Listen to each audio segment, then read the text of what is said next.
Hi, మీ పేరు? నా పేరు శ్రీజ. శ్రీజ. సో యాక్చువల్‌గా ఏంటంటే ఇక్కడ 2 కంపెనీస్‌లో వచ్చి 9 లాక్స్ హైయెస్ట్ ప్యాకేజ్ తోటి శ్రీజ గారు ఉన్నారు. సో మీకు ఎట్లా అనిపిస్తుంది ఫీలింగ్? I'm so happy. హ్మ్. అంటే ఇనీషియల్‌గా నాకు ఫస్ట్ చాలా ట్రై చేశా గానీ రాలేదు. హ్మ్. బట్ తర్వాత హైయెస్ట్ ప్యాకేజ్‌తో కంపెనీ వచ్చింది. ఓకే. ఏ కంపెనీ? ఇంట్లిప. దెన్ ఆదిత్య గ్రూప్ ఆఫ్స్ అనంగానే డిగ్రీ, సో డిగ్రీలో ఏముంటుందిలే తర్వాత అని అనుకుంటూ ఉంటారు. సో ఇప్పుడు వాళ్ళందరికి మీరేం చెప్తారు? So this is a great opportunity. హ్మ్. అండ్ ఇనీషియల్‌గా మాకు కూడా ఈ డ్రైవ్స్ గురించి, ప్లేస్‌మెంట్స్ గురించి ఏం తెలీదు. హ్మ్. వాళ్ళే నేర్పిస్తూ, వాళ్ళే అన్ని మాక్ ఇంటర్వ్యూస్, ఎగ్జామ్స్ హ్మ్. అన్నీ కండక్ట్ చేస్తూ మాకు నేర్పించారు. ఓకే. వాళ్ళ వల్ల మేము ఇది అచీవ్ చేయగలిగాం. సో అంటే ఇంటర్వ్యూ అనంగానే ఒక భయం వస్తూ ఉంటుంది అందరికి. సో మాట్లాడాలంటే కూడా భయపడుతూ ఉంటారు. సో మీరెలా ఫేస్ చేశారు దాన్ని?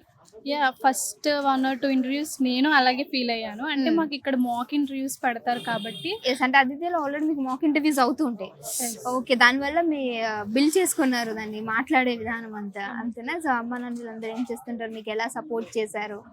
ఫర్ ఎవర్ వాళ్ళు సపోర్ట్ చేస్తూనే ఉంటారు. ఫస్ట్ నేను రానప్పుడు కొంచెం అలా ఉన్నప్పుడు వాళ్ళే నాకు వస్తుందని సపోర్ట్ చేశారు. సో ఇప్పుడు వచ్చింది మీకు ఐటీయా? Non IT? Non IT. Non IT. So non ఐటీలో మీరు 9 లాక్స్ అంటే వావ్! గ్రేట్ అండి. చాలా మంచి అచీవ్‌మెంట్ చేశారు అనుకోవచ్చు.